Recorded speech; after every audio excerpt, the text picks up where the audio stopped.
Le centre de consultation et de traitement odonto-stomatologique se mobilise pour la santé bucco-dentaire des populations.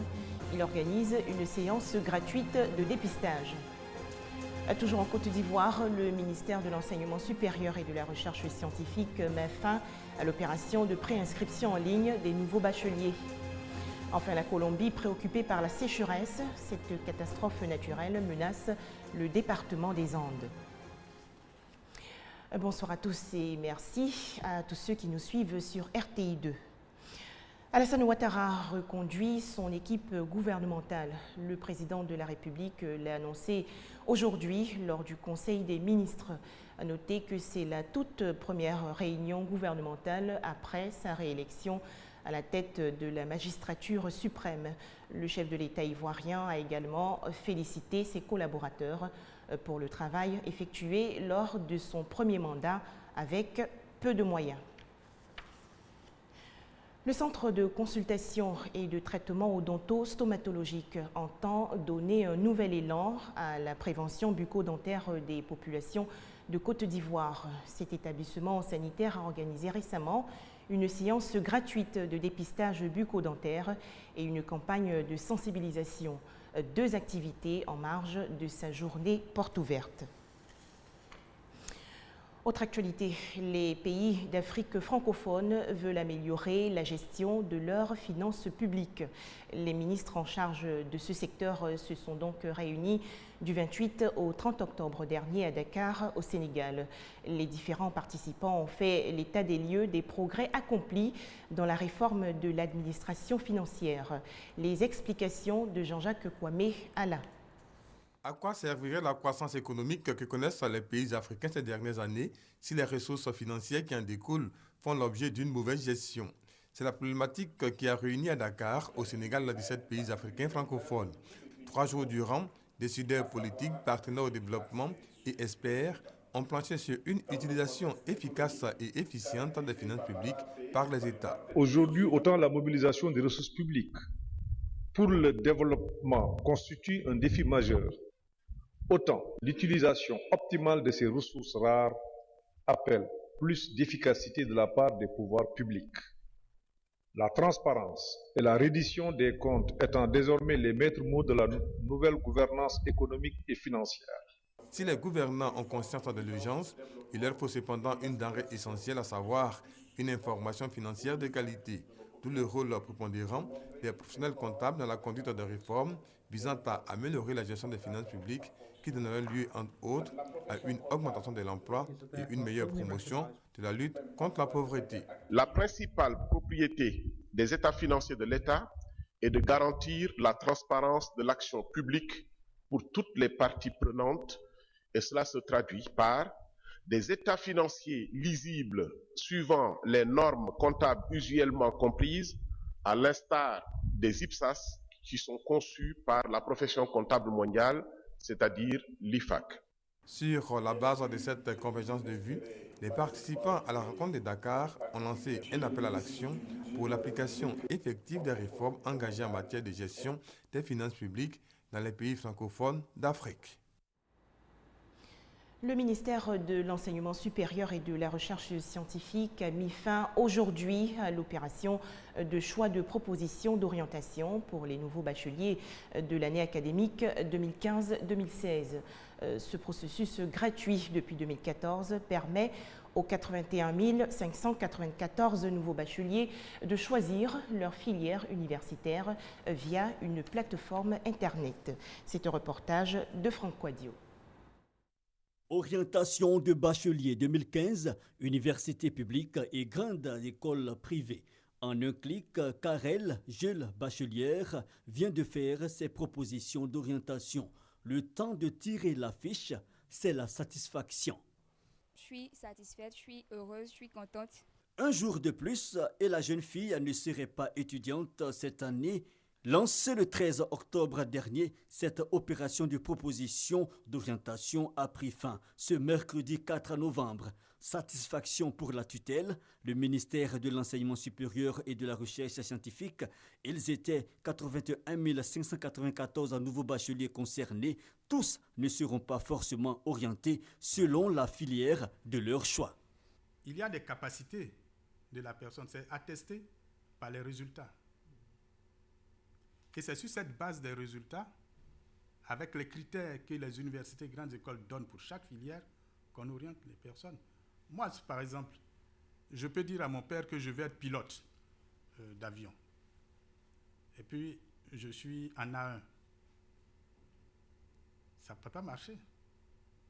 Parce qu'il faut au moins les critères de bac C et bac E, en maths, avoir des moyennes assez élevées pour pouvoir prendre cette filière. Donc, il faut envoyer... Le bonheur se trouve partout, pourvu qu'on sache prendre le chemin qui y mène. Notons-le, les résultats de ces préinscriptions 2015 seront disponibles en début de semaine prochaine. Également dans l'actualité, l'ouverture le 2 novembre dernier en France du plus grand salon du bâtiment au monde. Plus de 2000 exposants dont la Côte d'Ivoire participe donc au mondial du bâtiment. Il s'agit pour les entreprises ivoiriennes telles que la SICOGI, l'Ordre des architectes ou encore Côte d'Ivoire Tourisme de promouvoir l'industrie ivoirienne du bâtiment. La France qui renforce la lutte contre les passeurs de migrants. En effet, 8 trafiquants, dont un jeune marin pêcheur français soupçonné d'organiser des passages illégaux de migrants en Angleterre à bord d'un bateau pneumatique, ont été interpellés en début de semaine dans le nord du pays. Crash meurtrier d'un avion cargo au Soudan du Sud. Au moins 36 personnes ont été tuées aujourd'hui à Juba, la capitale.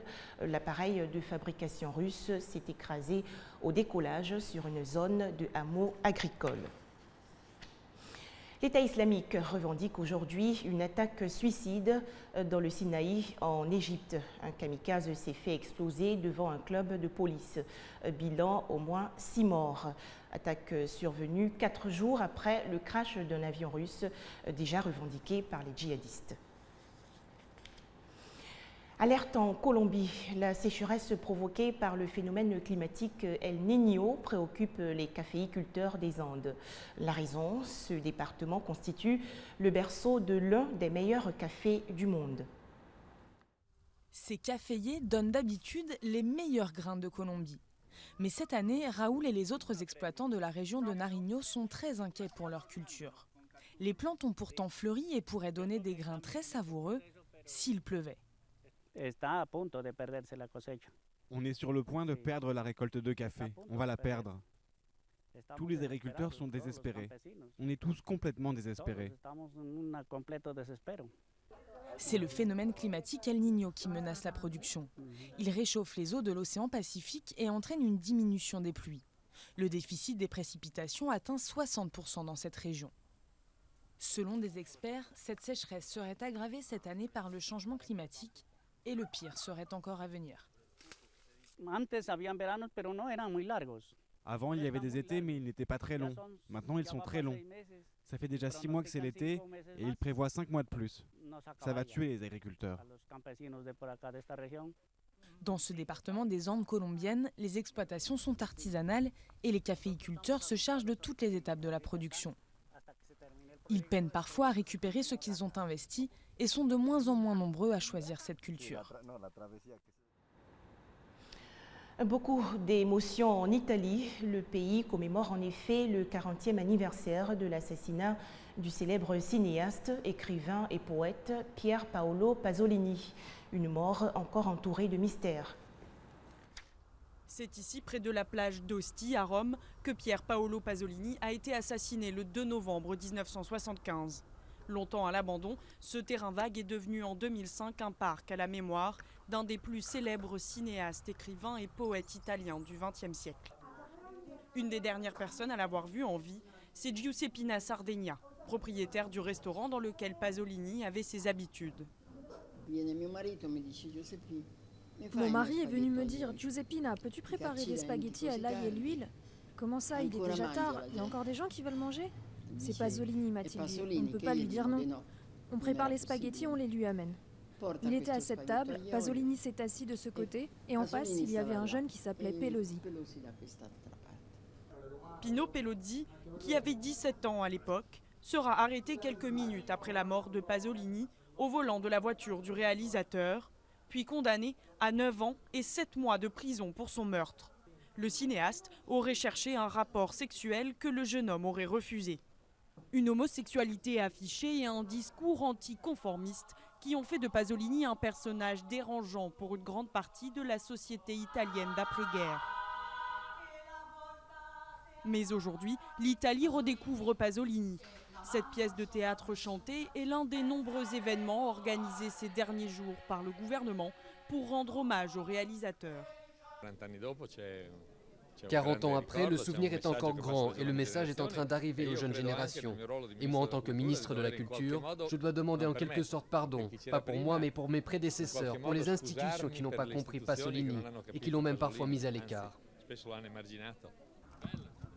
Et c'est même le ministre de la Culture qui, avec un des acteurs fétiches de Pasolini, a donné le coup d'envoi d'un tournoi de football dédié au réalisateur qui avait une passion pour ce sport. Pier Paolo était quelqu'un qui aimait la vie, qui aimait vivre. Mais il était très déçu de ce que le monde était en train de devenir. Et il disait qu'il n'y avait rien à faire, que c'était irréparable. Ce pays est devenu ce que Pasolini avait prévu il y a 40 ans. C'est devenu un pays méchant, un pays antipathique. Il nous l'avait dit avec son dernier film et ses derniers écrits. Il nous manque énormément.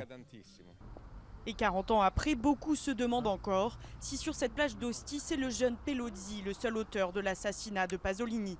De nombreuses thèses ont circulé sur ce meurtre, et notamment l'implication de l'extrême droite ou de la mafia. Voilà, très bonne soirée à tous et restez sur RTI 2 car tout de suite le plateau sport avec le match FC Barcelone, FK Bate Borisov comptant pour la 4e journée de la phase de poule de la Ligue des Champions.